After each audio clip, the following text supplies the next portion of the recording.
What was the terrifying ancient ship that destroyed the home of the Jedi Order? Greetings acolytes, and welcome back to the archives. The time of the old Sith Wars was punctuated by a reign of terror by the infamous Exar Kun, one of the most powerful and accomplished Sith in history, having nearly brought the entire Jedi Order and the Galactic Republic to its knees. During his long streak of havoc, Exar Kun's greatest accomplishment was the utter destruction of the Jedi homeworld of Ossus. In a tragic event, Exar slammed his way into the very heart of the Jedi Order, swiped precious Jedi and Sith artifacts, and left the entire world to its doom. This event not only caused the Jedi to lose precious millennia of history, but it would change the Order forever, and it was all thanks to a single ship.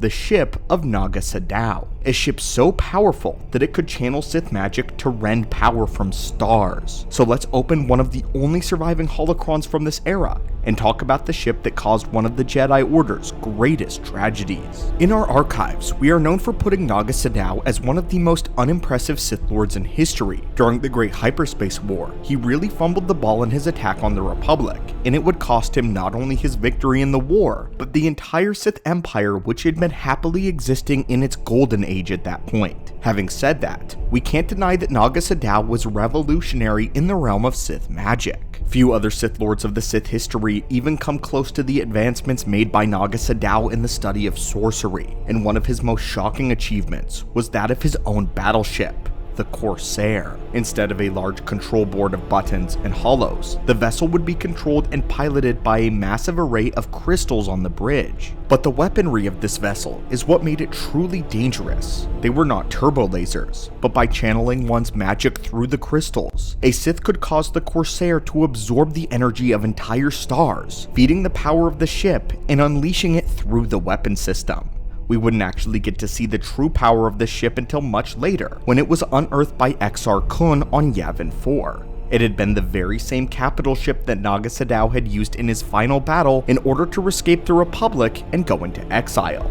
He placed the ship underneath one of his temples, where it lay dormant until the Sith Exar Kun would awaken it during the last war of the old Sith era. After taking control of the Massassi and giving himself wholly to the dark side during a ritual of survival, Exar swiftly began building his own kingdom on Yavin, and during that time, he would find Sadow's ship and decided to save it for a rainy day. That day came during his campaign against Ossus, and on that day, Exar decided to knock out two birds with one stone. You see, he had been working with a two-man cult known as the Krath, which was comprised of cousins Alima and Satal Keto, both of whom were obsessed with Sith magic. The two were responsible for poisoning Ulic Qel-Droma and turning him to the dark side in the first place. However, they were far too ambitious and had their own plans for domination. Satal had long since been killed, leaving only Alima to continue their work. She had served under Exar Kun and did his bidding while attempting to continue to manipulate Ulic. However, both Ulic and Exar were aware of Alima's desire for betrayal and her dangerous ambition. So, Exar set up a master plan.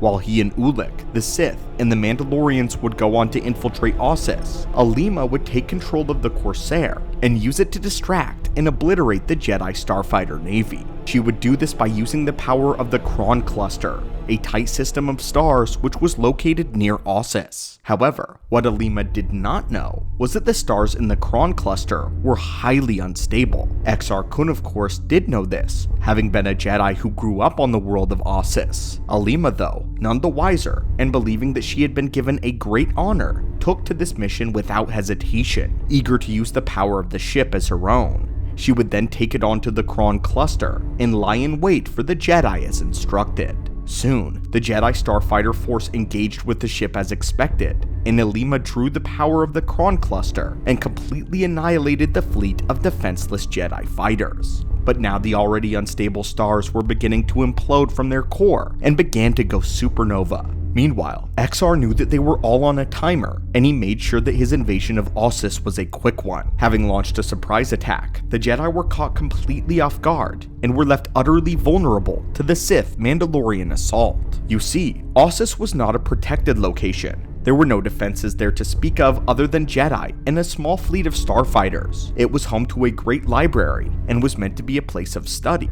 This was also in the day when Jedi didn't often live at the temple like they did on Coruscant. Back around this era, which was around 3996 BBY, Jedi were a lot more spread across the stars. Many of them had families or lived in enclaves around the galaxy. The temple library on Ossus was more like a hub world, or a capital rather than a birthplace. It was said that some Jedi would live their entire lives without ever seeing Ossus. That being said, with the order spread out, it was an open door for Exar Kun's armies to come marching in. Exar Kun's mission for the ground assault was to not kill all of the Jedi himself. His real prize was what lay at the heart of the temple vault: all of the treasures and artifacts of the Jedi and Sith. Exar and his Sith would infiltrate the temple and carry off many priceless objects, tomes, holocrons, scrolls, and even ancient lightsabers before leaving. The Jedi would also catch wind of their imminent doom as one of the stars in the Kron cluster had already began to go supernova,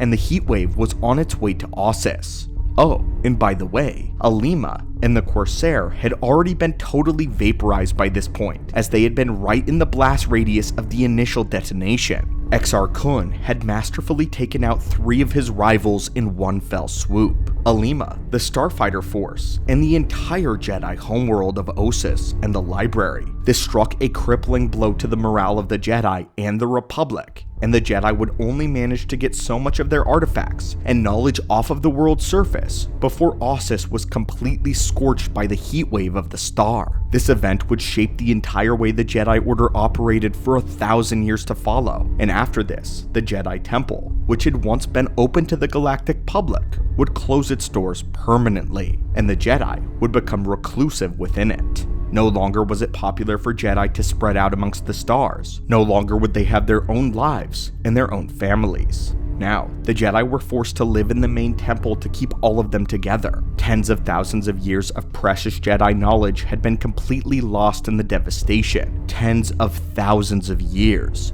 This resulted in the Jedi losing their way, becoming more dogmatic afterwards. This event caused by Exar would traumatize the Jedi, and what made the Jedi completely fear the dark side and the return of the Sith. This is the event that they all think back to. But back to the ship itself. It is wild that an entire ship could be modified to channel Sith magic. Nothing like this would ever be done afterwards, and there have been plenty of force-powered superweapons, but none that took up entire ships. The last time we've seen something like this was when the Rakata built the Starforge. The Starforge being a battle station powered by the Force, which could drain the energy from stars in order to build an endless supply of ships and droids. Perhaps the closest thing to the Corsair that we ever really see is Darth Nihilus' Ravager, which was held together by Nihilus' own force power and will in the dark side. But the Ravager was dependent on Nihilus' existence, and the Corsair was not on Naga Sadow. The dark magic of the Sith is something that is often shrouded in mystery. It's extremely powerful, but its esoteric abilities are often misunderstood. While some only think of Sith sorcery as casting spells or cursing objects, we are again proven wrong when Sadow comes out with a ship that is fully powered by nothing but crystals and the magic of the pilot. Not only that, but it is able to absorb star power to feed its weapon system. It was a mastercraft of Sith sorcery,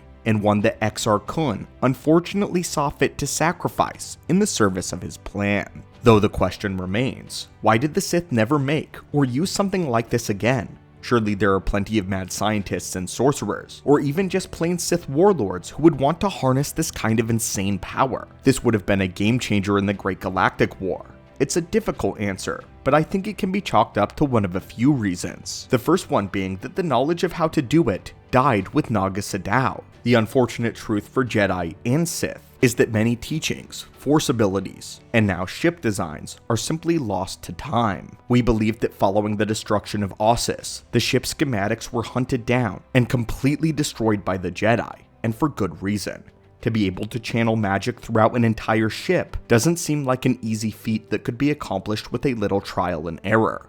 It is dangerous and extremely time-consuming, and I doubt most Sith would have had the will or the patience to configure it, and those that did had their eyes set on other projects rather than replicating what Naga Sadow created. The second reason we believe is likely because it was simply too dangerous to have such a ship exist. The story of the Corsair is quite literally an Icarus tale of one flying too close to the sun. One wrong move, or one person absorbing the energy from the wrong star, could cause supernovas, wiping out not only the ship itself, but also the Sith fleet and all of the surrounding planets. That kind of liability leaves too much to chance, and one mistake by an overconfident simpleton, and it's all over. In this case, the risk outweighs the reward, and in the end, it was just not worth the effort of attaining it. While the Corsair is an absolutely daunting vessel of mass destruction, there was a good reason that it was left to die in the past. But what are your thoughts on this ship, acolytes, and friends? Do you believe that the Sith should have attempted to reconstruct it after the great death of Ossus and the destruction of the Jedi library? And what are your thoughts on what such a ship was capable of? As always, my friends, thank you so much for visiting the archives and the channel today, and may the Force be with you always.